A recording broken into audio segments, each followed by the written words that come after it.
자, 오늘 말씀입니다. 호세아 5장 8절에서 15절을 봉독해 주시기 바랍니다. 너희가 기브아에서 풀 나팔을 불며 라마에서 나팔을 불며 베다웬에서 외치기를 베냐민아 내 뒤를 쫓는다 할지어다. 벌하는 날에 에브라임이 황폐할 것이라. 내가 이스라엘 지파 중에서 반드시 있을 일을 보였노라. 유다 지도자들은 경계표를 옮기는 자 같으니 내가 나의 진노를 그들에게 물같이 부으리라. 에브라임은 사람의 명령 뒤따르기를 좋아하므로 학대를 받고 재판의 압제를 받는도다. 그러므로 내가 에브라임에게는 종 같으며 유다 족속에게는 썩이도 같도다. 에브라임이 자기의 병을 깨달으며 유다가 자기의 상처를 깨달았고 에브라임은 아수르로 가서 야렙 왕에게 사람을 보내었으나 그가 능히 너희를 고치지 못하겠고 너희 상처를 낫게 하지 못하리라. 내가 에브라임에게는 사자 같고 유다 족속에게는 젊은 사자 같으니 바로 내가 움켜갈지라. 내가 탈취하여 갈지라도 건져낼 자가 없으리라. 그들이 그 죄를 뉘우치고 내 얼굴을 구하기까지 내가 내 곳으로 돌아가리라. 그들이 고난받을 때 나를 간절히 구하리라. 아멘. 아멘. 오늘 제목은 세상의 안전은 안전이 아닙니다. 세상의 안전은 안전이 아닙니다. 오늘 과연 안전한 것이 어디일까요? 안전한 거. 여러분 특사하느라 고생했죠? 얼마나 피곤하겠어. 이렇게 저녁 예배까지 오신 거 감사하고 하나님께서 이제 살아가면서 하나님 이것도 응답하셨다고 저것도 응답하셨다고 이거 기도했는데 응답받았다고 이런 고백이 이런 하나님 은혜가 여기 하나님 은혜네 이렇게 고백하는 그런 역사가 있을 줄로 믿습니다. 자, 오늘 가장 안전한 안전지대는 어디냐는 거예요. 안전한 곳은. 이스라엘 백성들에게는 여러 장소 중에서 기브아나 라마 같은 것이 비교적 안전한 곳이었다고 합니다. 베냐민도 안전지대에 속했어요. 그런데 오늘 본문을 보면 바로 그런 곳에서 전쟁과 나팔 소리가 날 것이라고 말씀하고 있어요. 그 이유가 무엇입니까? 세상에는 절대로 안전지대가 없다. 믿습니까? 대답을 확실히 해봐요. 세상은 절대 안전지대가 없습니다. 믿습니까? 안전지대가 없어요. 아무리 전쟁이 일어날 가능성이 좋은 곳으로 가서 산다 할지라도 그곳에도 사고는 터지기 마련이고 우리가 이 세상에 몸을 담고 살고 있는 이상 아무리 조심을 많이 하고 안전이나 건강을 최고 우선 순위를 삼아도 언제 무슨 일이 일어날지 모르는 가운데 있어요. 그 어느 날 갑자기 누가 먼저 돌아가셨다고 그러면 어쩔 때는 가슴이 철렁 내려앉는 경우가 있죠. 어떻게 그 사람이 어제까지 내가 만나서 얘기했는데 어떻게 이런 충격을 받습니다. 어쨌든 이 세상은 안전한 곳이 없어요. 언제 무슨 일이 날지 모르는. 그러나 이 세상에 안전한 곳이 딱 한 군데 있다면 거기가 어딘가 하나님 말씀이 선포되고 사람들이 그 말씀대로 살려고 애쓰는 곳, 말씀이 있는 곳, 부족하진 그 말씀대로 살려고 애를 쓰는 사람들이 모이는 곳, 바로 교회가 이 세상의 안전지대다. 아셨습니까? 이 세상의 안전지대는 교회구나. 이렇게 생각하면 그렇구나. 내가 지금 안전지대에서 예배드리고 있어. 나는 상갈수망교회 성도야.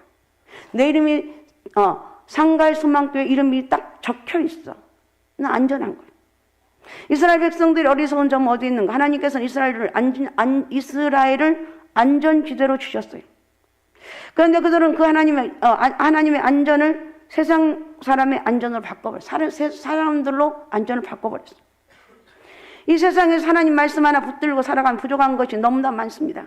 그러나 사실은 그 부족한 것이 가장 안전한 것이라는 거예요.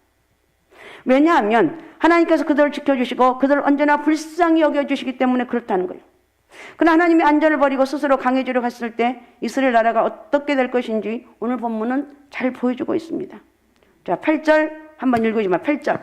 너희가 기브아에서 뿔나팔을 불며 라마에서 나팔을 불며 베다원에서 외치기를 베냐민아 내 뒤를 쫓는다 할지어다. 아멘. 예, 안전지대에서 들려오는 전쟁의 소리입니다. 이 8절의 말씀.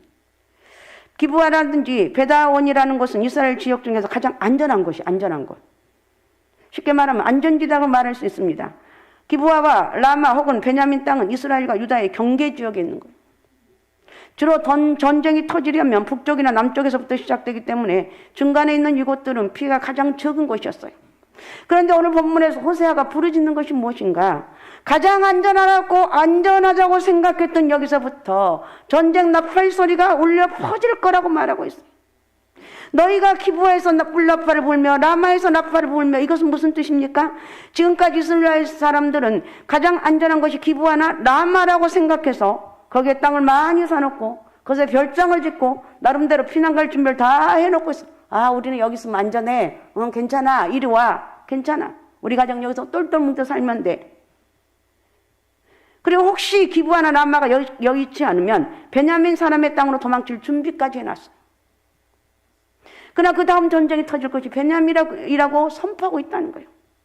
이것은 다시 말해서 하나님 말씀에 순종하지 않는 이스라엘 백성들은 결코 이 세상에 안전한 것이 없다는 거예요.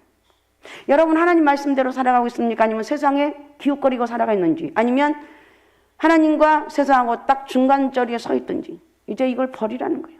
하나님 말씀 앞에 나는 하나님 말씀이 답이고 하나님이 내 인생의 안전지대다. 믿습니까? 믿습니까? 네, 피곤하지만 아멘 크게 해서 여러분 힘을 얻으시기 바랍니다. 그 이유가 어디가 있는가? 하나님께서 그들을 벌 주시려고 작정하고 계시기 때문에 그래요. 9절 10절 이유를 설명하고 있습니다. 9절 10절 읽어주세요. 벌하는 날에 에브라임이 황폐할 것이라. 내가 이스라엘 지파 중에서 반드시 있을 일을 보였노라. 유다 지도자들은 경계표를 옮기는 자 같으니 내가 나의 진노를 그들에게 물같이 부으리라. 아멘. 우리가 여기서 알 수 있는 건 뭐냐면 전쟁이 이스라엘 전체에서 일어나게 되는데 기브아나 라마까지 다 포함된다는 뜻이고, 그러니까 여기서 기브아나 라마에서만 전쟁이 일어나는 것이 아니라는 거예요. 그런데 중요한 것은 이 전쟁 성격이 하나님의 견책이라는, 그러니까 다른 말 하나님이 징계라는 거예요. 우리 자녀들이 징계할 때 여러분 미워서 합니까? 저놈 내가 좀 징계를 해야 될 것 같아. 어쩔 때 용돈을 끊고 어쩔 때는 여러 가지를 합니다. 왜 그렇습니까? 너무 사랑하기 때문에. 그러니까 우리는 가끔 신문에서 문책성 인사라는 표현을 봅니다. 문책이라는 말은 어떤 장관이나 공무원이 잘못했을 경우에 그냥 넘어가지 않고 그 잘못에 대한 책임을 묻는 거예요. 사실 문책이라고 한다는 것은 그냥 그를 그 직책에서 쫓아내는 경우가 대부분인데, 원래 이스라엘 지대는 안전지대, 가장 이 세상의 안전지대는 우리가 믿음의 눈으로 바라볼 때 이스라엘이었어요. 그런데 그들이 저버림을 받는 이유가 뭐냐? 하나님 말씀을 버렸기 때문에. 하나님 말씀을 버렸기 때문에 하나님께서 안전지대 특권을 해제해버렸어요. 사실 이곳에서 사람들의 피해가 가장 컸던 이유 중 하나는 가장 안전한 곳인 줄 알고 사람들이 막 몰려왔습니다. 여기는 안전지대야. 여기는 별일이 없어. 이러면 막 사람들이 몰려왔는데 거기까지 하나님이 견책했다는 거예요. 하나님께서는 이스라엘을 그동안 안전지대로 선언했어요. 실제는 아니었어요. 아무것도 아니었어요. 그래서 그곳에 안전한 곳인 줄 알고 피했던 사람들끼리 다 죽음을 당하는 거예요. 우리는 정신 바짝 차리고 나를 위해서 기도해야 되고 우리 가정을 위해서 기도해야 되고 제발 저런 믿음으로 살고 하나님 은혜로 살아가는 역사가 있으시기 바랍니다. 시편 139편 7절 8절을 봉독해 주시기 바랍니다.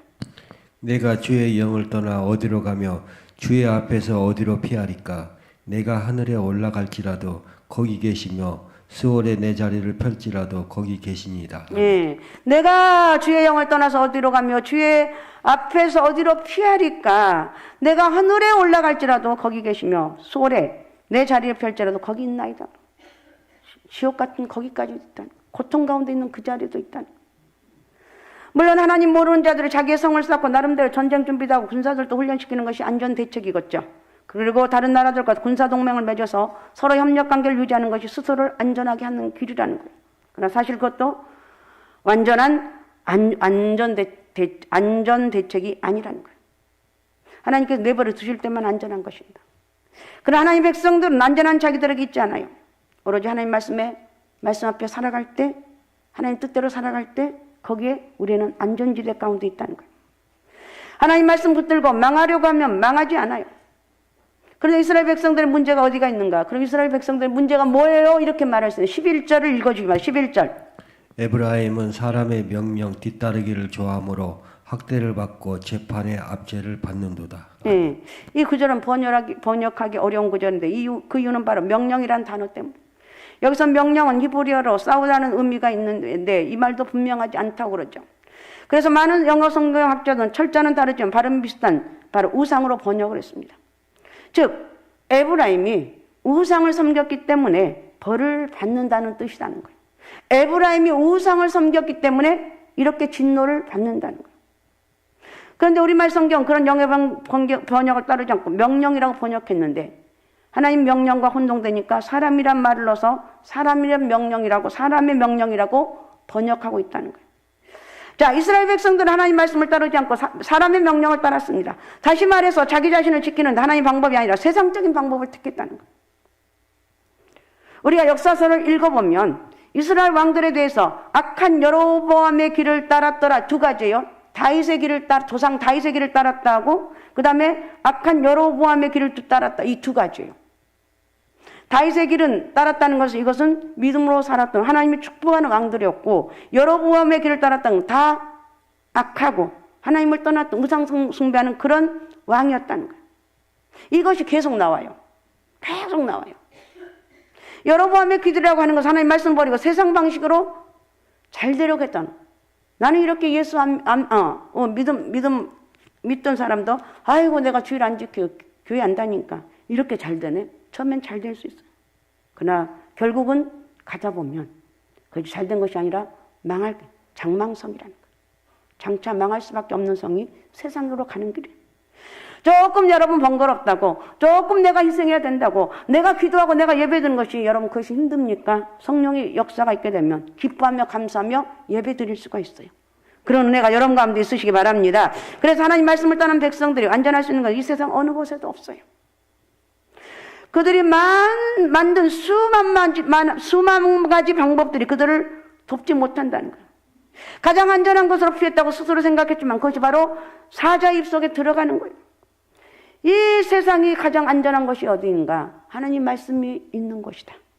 여러분 가정에서 하나님 예배를 드리고 하나님 말씀이 있는 것이 여러분의 가장 안전한 지대가 여러분 가정일 수가 있어요.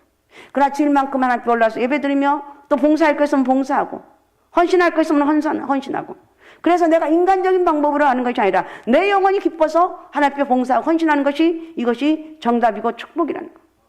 믿습니까? 우리는 과연 또 이런 생각할 수, 과연 하나님 말씀이 우리를 밥을 먹여줄까? 그 말은 맞아요. 말씀이 있다고 해서 자동적으로 모든 문제가 다 해결되는 것은 아닙니다. 거기에도 어려움이 있고 아픔이 있어요. 여러분 말씀대로 쫓아가면 어려움이 없어요? 좋은 일만 있어요? 아니에요. 어려움이 있어요. 고난도 있어요. 거기에 어렵고 아픈 것 실제로는 다른 것은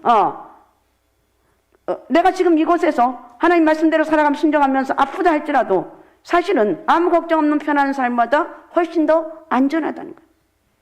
그 이유가 뭐냐? 하나님과 살아있는 교제가 있기 때문에. 하나님 제가 이렇게 살아요. 하나님 내가 정말 저 사람 때문에 스트레스 받아서 못 살겠어요. 하나님 우리 아들은 왜 이렇게 말을 안 들을까요? 내가 아무리 해도 말을 안 듣는데 하나님 어떻게 하면 될까요? 몸부림치고 또 몸부림치고 또 몸부림치도 어쩔 때는 묵묵부답이에요. 어쩔 때는 울며 통곡하며 고통스러워도 그 문제를 해결할 수가 없어요. 그러나 그런다 할지라도 믿음으로 열심히 살아가는 거야. 그런다 할지라도 문제가 해결되지 않고 여전히 고난이 있어도 내가 믿음을 붙잡고 살아갈 수 있는 힘이 뭐냐? 하나님이 사실은 나를 붙잡고 있기 때문에 그러는 거예요. 믿습니까? 내가 잘한 것 같지만 아니에요. 나는 수없이 넘어지고 절망적인데 하나님 나를 성령으로 꽉 붙잡아 주셔서 나를 이끌어가고 있기 때문에 그러는 거예요. 실제로 우리의 모습 하나님 말씀에 순종해서 사는 삶 그 자체라고 생각하면 돼요. 내가 하나님 말씀대로 순종합니다. 저녁 예배 우리 식사 준비하신 분들 우리 장로님과 우리 집사님들 권사님들 너무 감사해요. 너무 최선을 다해서 봉사하는 거. 정 피곤해서 얼마나 힘들겠어. 여러분 그렇겠어 안 그렇겠어? 주일날 하루 종일 봉사하고 또 저녁 예배까지 밥까지 하니까 사실은 이거 사실 힘든 거예요. 그래도 하는 거예요. 항상 뭐 좋기만 하겠어. 봉사하신 분들이 항상 좋아서 하냐고요. 어쩔 때는 그냥 의무적으로 할 때도 있어요. 그러나 하십시오. 어쩔 때는 내가 힘들어도 정말 내가 이건 정말 놓아버리고 싶다 할지라도 놓지 말고 하시라는 거예요. 그것이 나중에 하나님 앞에 축복의 끈이 된다는 거예요. 어쨌든 우리는 눈에 보이는 것은 없지만 절대로 하나님 말씀대로 살아갈 때 거기에 진정한 축복과 능력이 있다는 것을 여러분 믿으시기 바랍니다. 그러나 사람 명령을 쫓고 하나님 말씀을 저버린 성공은 성공이 아니에요.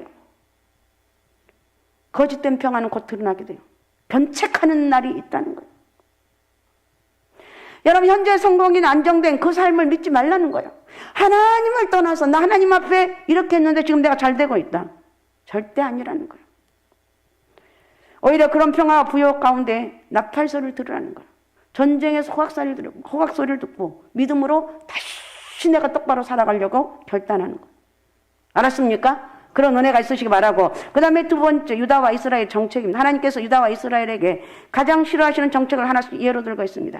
그것은 한 나라는 이 문제만 또 다른 나라는 저 문제만 있었다는 뜻이 아니라 둘 다 걸려 있다는 거예요. 하나씩 나눠 말씀. 유다의 문제는 무엇인가? 10절 한번 읽어주시 바랍니다. 10절. 유다 지도자들은 경계표를 옮기는 자 같으니 내가 나의 진노를 그들에게 물같이 부으리라. 네. 팽창 정책이에요. 팽창 정책. 여기서 경계표라고 하는 것은 이스라엘 백성들 사이에 땅의 경계를 구분하는 경계표예요. 요즘 말로 하면 지적도와 같은 것. 구청의 지적과에 가보면 땅에 모두 선이 그어져 있고 그 땅 소유의 한계가 다 표시되어 있습니다.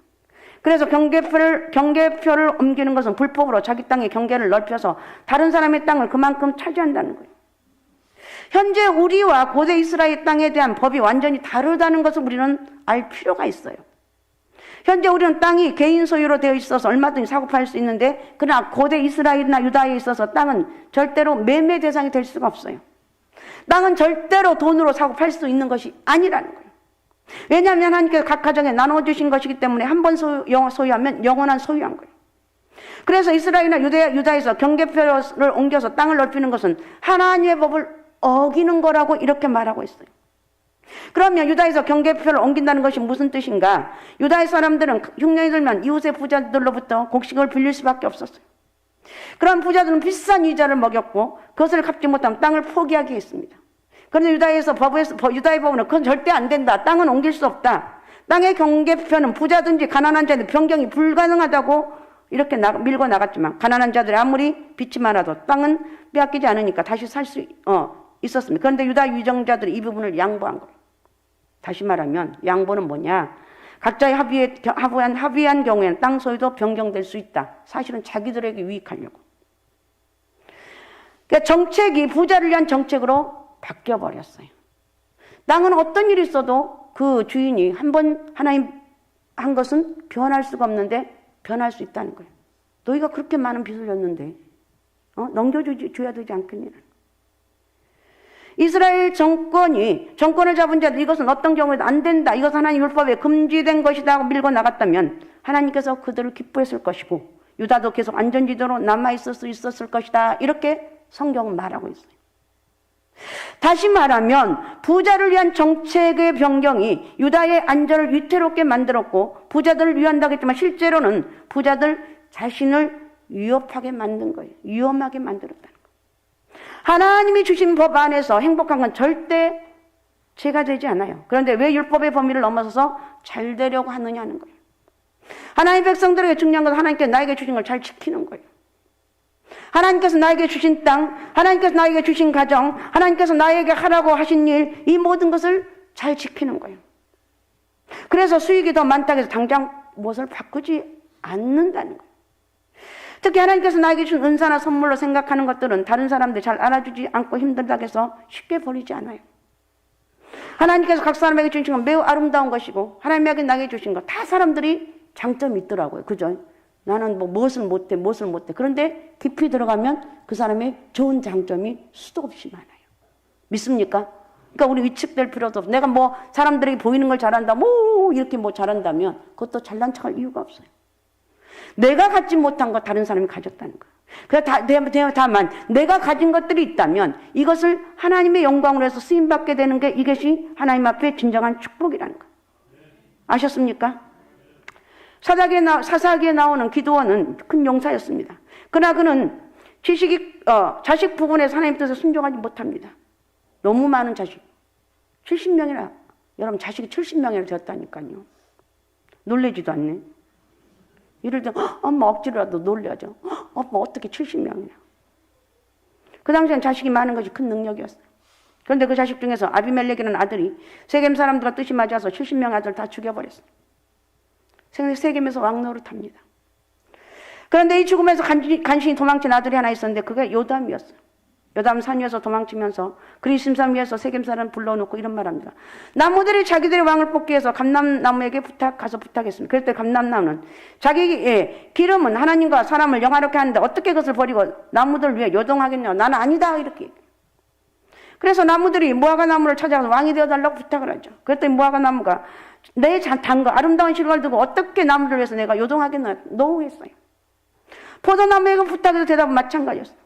마지막으로 가시나무에 가서 부탁했더니 좋아하면서 자기 그늘에 피하라고 했어요. 그러나 그 가시나무에서 불이 나와서 그들을 살을 것이라고 했어요. 요담이 말하는 것은 하나님 백성들이 존재하는 것은 여러분 내가 존재하는 것은 나만 잘 되는 게 아니에요. 남들이 좀 편리하게 편하게 되고 남에게 기쁨을 주게 한 존재라는 것이지 내 야망을 위해서만 존재하는 것이 아니라는 거예요. 이타적인 좀 삶을 살아가라는 거예요. 너 믿음의 사람이냐? 너만 위해서 내 것만 이러는 것이 아니라 다른 사람을 위해서 나눌 수 있는 영적인 것이 부정함이 있다면 그 사람을 위해서 기도해주고 이렇게 할 수 있는 힘을 네가 나누라는 거예요. 하나님의 백성들 하나님께서 자기에게 주신 것으로 남을 기쁘게 하고 남을 복주기 위해서 존재하는 거예요. 그것으로 충분한 거예요. 이게 나에게 주신 거. 나누는 삶이에요. 그러면 그거 나누는 게 어떤 걸까요? 내가 집사라면 집사로. 그리고 찬양대원이면 찬양대원으로. 교사면 교사로 충분해요. 그 모든 것이 사실은 나누는 삶이에요. 하나님의 백성의 특징은 뭐냐? 하나님께서 자기에게 주신 귀중한 것을 잘 지키고 그것으로 다른 사람을 돕는 것이다. 믿습니까? 다른 사람을 도와주려고 해야 된다는 거예요. 애써 더 크게 되려고 하거나 애써 더 높아지려고 하지 않아요. 굳이 그렇게 할 필요를 느끼지 못하는 거예요. 그런데도 하나님께서 시키시면 대단히 부담스러워하면서 하나님 뜻인 줄 알고 부담스러워하면서도 하나님 뜻인 줄 알고 순종해야 되는 거예요. 순종합시다. 이제 연말이라 이제 뭐 여러 가지 이제 직분도 있게 해야 되는데 순종하시라는 거예요. 다른 사람이 자기를 알아주지 않으면 그래도 그냥 그러려니. 근데 요즘 사람들 자기를 안아주면 얼굴색이 변하죠. 그 이유가 뭔가 하나님 백성 한 사람 한 사람이 소중한 줄 모르기 때문에. 다른 사람을 돕고 섬길 수 있는 것이 자기에게 얼마나 영광스러운 일인지 하나님의 영광을 위해서 그러면 기쁘고 감사한 거예요. 이것으로 충분하다는 거예요. 더 높아져야 될 이유가 없습니다. 인정받기 위해서 아첨해야 될 이유도 없습니다. 그래서 하나님께서는 하나님 주신 것을 버리고 가난한 하나님 백성 한 사람이 얼마나 소중한지를 깨달으라는 거예요. 너는 소중한 존재야.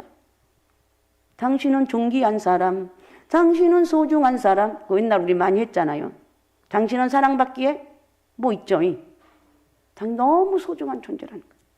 믿습니까? 나보다도 소중한 사람이 나 외에 모든 사람은 다 소중하다. 어쨌든 우리는 이제 이런 마음으로 살아가는 거예요. 어쨌든 유다 백성들은 가난한 한 사람 한 사람이 얼마나 소중한지 모르고 자기 욕심을 쫓는 유다 사람들 보면서 하나님께서 진노를 퍼붓겠다고 말했어요. 너희를 내가 진노할 거야. 너희밖에 모르는 내가 너희를 진노할 거야. 이렇게 말씀하고. 가난한 백성 이유가 뭐냐? 하나님 백성 한 사람 한 사람이 하나님의 자신과 같기 때문이야. 그들이 아파하면 하나님이 더 아파하는 거야. 예수님께서 이 세상 마지막 때 세상 사람들 양과 염소로 구분해서 나누어서 심판하겠다고 말씀하셨어요. 그런데 구원을 얻을 양이 어떤 사람입니까? 구원을 얻을 양은 예수님이 굶었을 때 먹을 것을 주었고 목마를 때 마실 걸 주었고 병들었을 때 찾아가고 갇혔을 때 돌봤던 사람이다. 그래서 그들이 우리가 언제 그랬습니까? 어째 내가 그들을 도왔습니까? 이렇게 물어보죠. 그럴 때 지극히 작은 소자 하나에게 한 것이 나에게 한 것이라고 대답합니다. 그러니까 하나님 앞에 하는 것은 사실은 사람에게 하는 것, 지극히 내가 작은 소자에게 물 한 그릇 대접한 것이 예수 그리스도에게 한 거라는 거예요.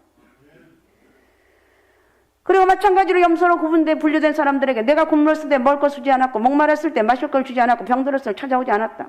우리가 언제 그런 일을 했어요? 언제 그렇지 않았어? 이렇게 알죠. 네가 지극히 작은 자 중에 하나에게 하지 않은 것이라고 이렇게 주님 대답하셨습니다. 자, 예수님께서는 성도 중에 정말 지극히 작은 자, 그 작은 자를 주님과 동일시했어요. 하나님 유다 지도자들이 가난하고 헐벗은 자들을 하나님처럼 생각하고 통치를 했더라면 지속적으로 그들을 지켜주셨고 돌봐주셨을 것입니다. 결국은 자기들 위주로 많이 가진 사람 더 가지려고 애를 쓰잖아요.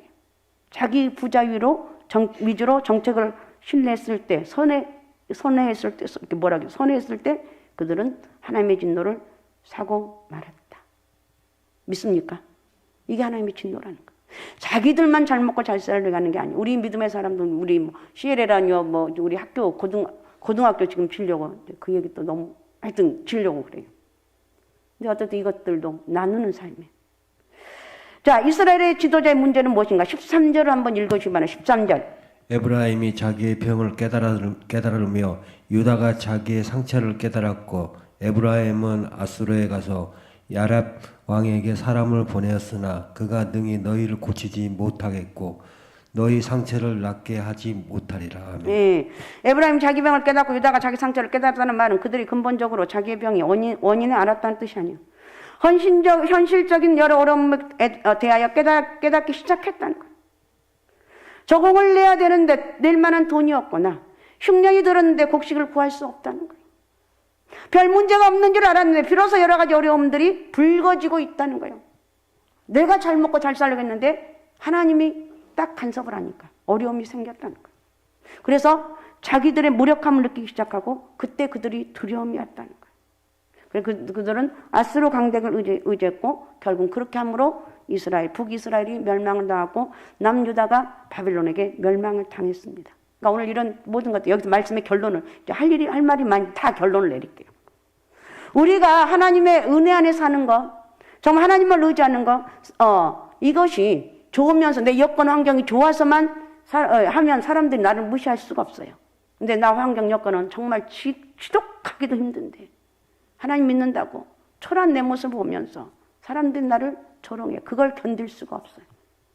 야, 네가 믿는 하나님, 너 그렇게 맨날 힘드는데 이러면 사람들 조롱해. 그게 못 견디는 그게 정말 견디기 힘들어요. 그러나 우리는 견뎌 이겨 나가야 돼. 하나님이 함께 하시기 때문에.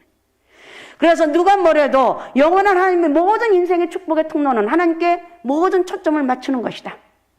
알았습니까? 하나님 앞에 믿음의 초점을 맞춥시다. 예수 그리스도에게 소망을 두고 믿음으로 나갈 때 우리는 성령의 은혜 안에서 승리하는 그런 역사가 있다는 것을 믿으시기를 바랍니다. 그런 은혜로 살아갑시다. 여기까지만 하겠습니다. 오직 예수, 오직 믿음, 오직 성령 충만함으로 오늘 다시 한번 세상은 안전지대가 아닙니다. 오직 예수 그리스도만이 우리의 영원한 안전지대입니다. 이렇게 고백하면서 하나님 은혜로 살아가는 그런 역사가 있으시기 바랍니다. 자, 이 말씀 생각하면서 우리 주여 세 번 부르고 우리 같이 통성으로 같이 기도하겠습니다. 하나님만 의지하게 평생 살기 원합니다. 하나님, 우리 가정은 예수 그리스도의 은혜가 있는 가정이고 하나님의 축복이 있는 가정입니다. 믿음으로 승리하게 도와주옵소서. 성령 역사 안에 살게 도와주옵소서. 우리 주여 세 번 부르고 우리 같이 뜨겁게 통성으로 같이 기도하겠습니다. 주여, 주여, 주여.